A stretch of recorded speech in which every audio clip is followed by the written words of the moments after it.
So the other day we went to our very first flea market as vendors. The week before we went to a vendor thing. It was from my hometown. Super, super small. I don't know, I feel like the traffic was like between 10 and 20 people for like the whole day. We did get a couple of sales, but we made, honestly, we left making $26. So that was a little frustrating. And for those of you who don't know, we sell goat milk products and we sell them online. But I recently did the cottage food home processing application. So now I am legally able to sell home processed foods like breads and cookies and goat milk fudges. So I wanted to add that into a vendor stand and see how it did. So let's go back to when we set up and we'll see what the vendor market was like. And if you're not subscribed, make sure you click subscribe and hit that little bell notification so you don't miss our future videos. This is gonna take a while.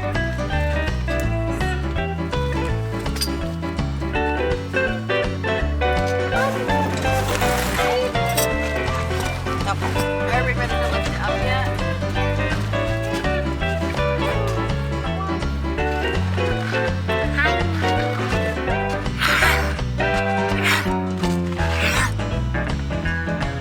So we are all set up at the flea market. I don't know how well this is going to do. I've got a cooler here full of fudge and fudge samples.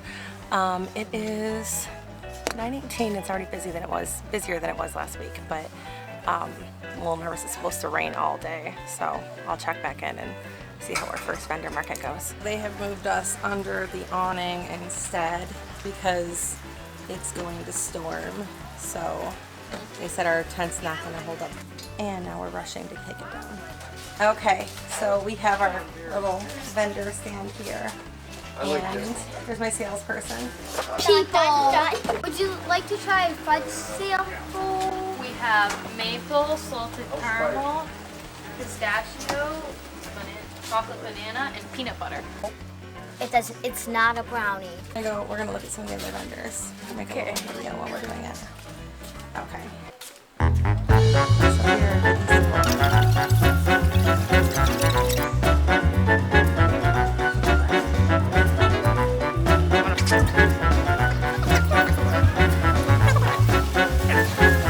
Do you remember when we bought our house and they had the deer hooves? There's a bunch more of these over there. Do you remember when we bought our house and they had one of these deer hooves hangers on the thing? And everybody thought our house was like possessed because of it? I think it's the date of when it was made.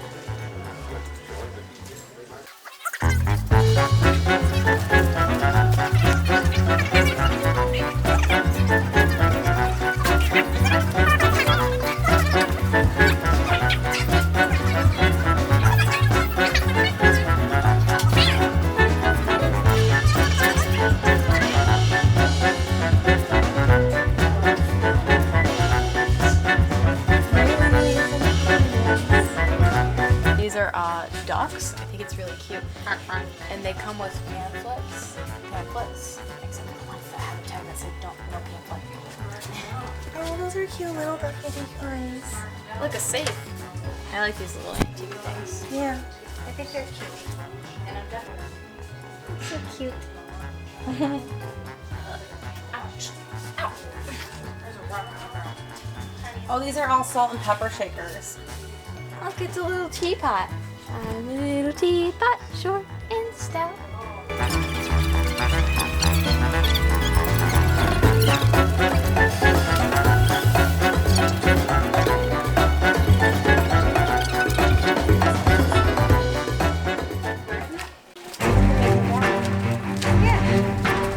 timing. Alright, show them the books. I got these books for $1 because the lady really liked books and she thought I should get them for cheap.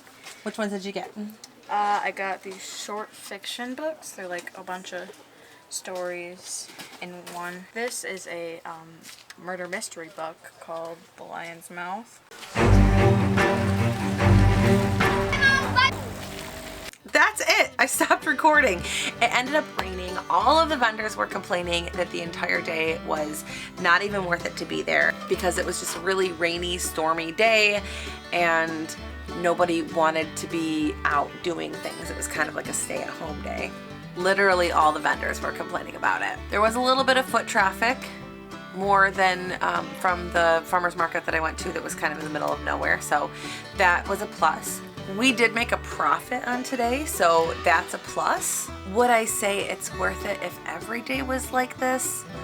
No, but we did earn a profit, so there's that. But the most important thing that I took away from this was it was a learning experience. I learned some things.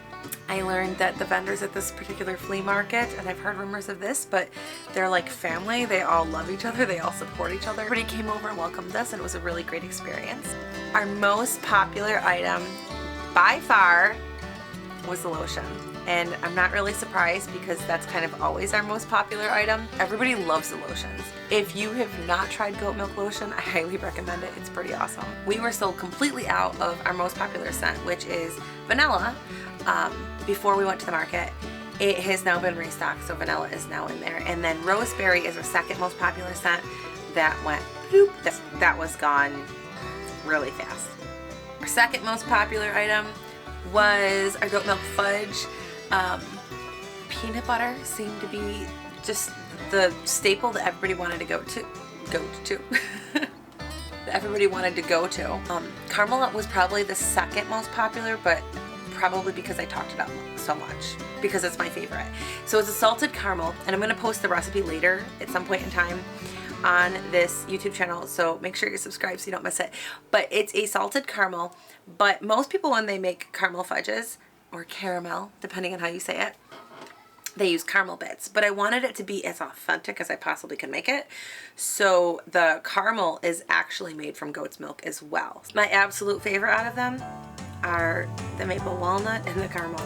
Everybody else wanted the peanut butter. The other thing that I learned was that we were selling our fudges in pounds, and we couldn't split them because they were already packaged. And we lost a lot of sales because people would come in and they would want to buy something, but then they would find out that they could only buy it in a pound. And you know, they'd be like, well, we don't need a pound of peanut butter fudge. So in the future, in our next upcoming events, we're going to be packaging them in quarter pounds and half pounds, and having some deal go along with that, so that if they buy, you know, or like buy a whole pound, you get it for this. There's so many different kinds of fudge out there, and people only know about like peanut butter and chocolate. And it was super fun to do with the family. The kids had a blast.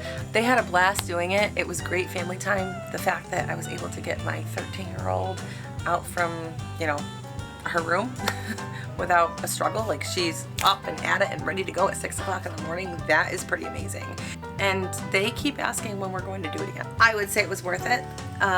Maybe not for the money, but for the knowledge. If we can pull a profit on a day where everybody's complaining that it's slow, then I think that we would be able to turn a profit on a busy day. Have you guys done flea markets? I was always told that flea markets are not the place to sell your handmade products. People are not going there for handmade stuff. They are going there for deals. I don't know, let me know. Have you gone to a flea market as a vendor? And what was your experience? And what were you selling? Well, I gotta go make some more panucci fudge and some maple fudge for the event that we have going on tomorrow. So I will see you guys all later.